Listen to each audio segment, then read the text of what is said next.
মশার কয়েল থেকে লাগা আগুনে পুড়ে মরল এক পরিবারের ৩টি গরু। গরুর মালিক প্রফুল্ল বিশ্বাস একজন প্রতিবন্ধী। তার পরিবারের অন্যতম আয়ের উৎসই ছিল এই গাভীর দুধ।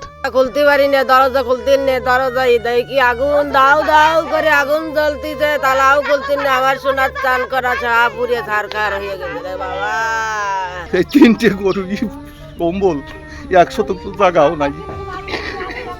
গোপালগঞ্জ সদর উপজেলার রঘুনাথপুর ইউনিয়নের চরপাড়া গ্রামে ১৯ মে ভোররাতে তাদের গোয়াল ঘরে মশার কয়েল থেকে আগুন ধরে যায়। এতে গোয়াল ঘরে বদ্ধ অবস্থায় মারা যায় গরু ৩টি।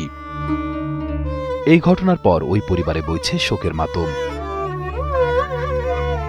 বন্ধ হয়ে গেছে তাদের আয় রোজগারের অন্যতম প্রধান উৎস।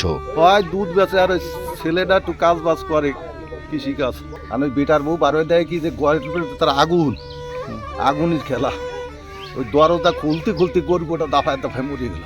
প্রফুল্ল বিশ্বাস একজন প্রতিবন্ধী হওয়ায় তার স্ত্রী ও পুত্রবধূ মূলত দেখাশোনা করতেন গরুগুলোকে।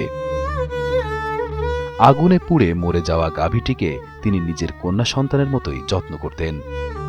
গাভীর দুধ বিক্রি করেই মূলত তাদের সংসার চলত। এছাড়া পুত্রবধূ বিভিন্ন মানুষের জমিতে কৃষিকাজের শ্রমিক হিসেবে কাজ করেন। নিজের কোনো জমিও নেই প্রফুল্ল বিশ্বাসের। ভাইয়ের জমিতে কোনো মতে মিলেছে তাদের মাথা গোজার ঠাঁই। ওই যে বাইকে একটু জায়গা আছে, এই জায়গা 2-3 শতাংশ তাইয়ের বেতার আমি খাই। সে নোয়া বাই খাইলো বাজারে বাড়াটিয়ে বাসায়।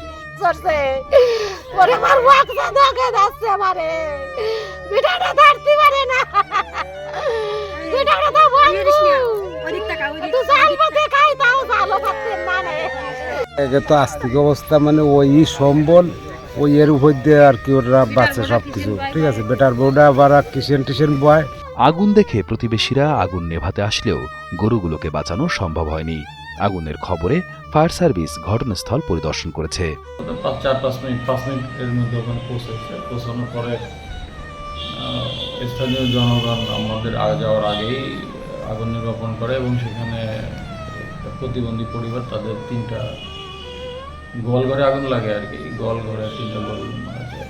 স্থানীয় 4 নম্বর ওয়ার্ডের ওয়ার্ড কমিশনার মোল্লা রনি হোসেন কালু জানান, বিষয়টি তিনি পৌর মেয়র এবং জেলা প্রশাসককে জানিয়েছেন। পৌরসভা থেকে প্রফুল্ল বিশ্বাসকে গাভী অথবা আর্থিক সহায়তা প্রদান করার জন্য তিনি পৌর মেয়রকে বিশেষ অনুরোধ করবেন বলেও আশ্বাস দেন। আমাদের এই পৌর বাসিন্দাকে আমাদের পৌরসভা থেকে নগদ কিছু অর্থ অথবা 2টা গরু বা গাভী কিনে দেওয়ার জন্য বিশেষভাবে অনুরোধ করব এবং জেলা প্রশাসনের কাছে ডিসি মহোদয় এবং আমাদের জেলা পরিষদের চেয়ারম্যানের কাছে বিশেষভাবে অনুরোধ রাখব তাদের পক্ষ থেকে কিছু সাহায্য যেন এই ফুলু বিশ্বাসকে করা হয়।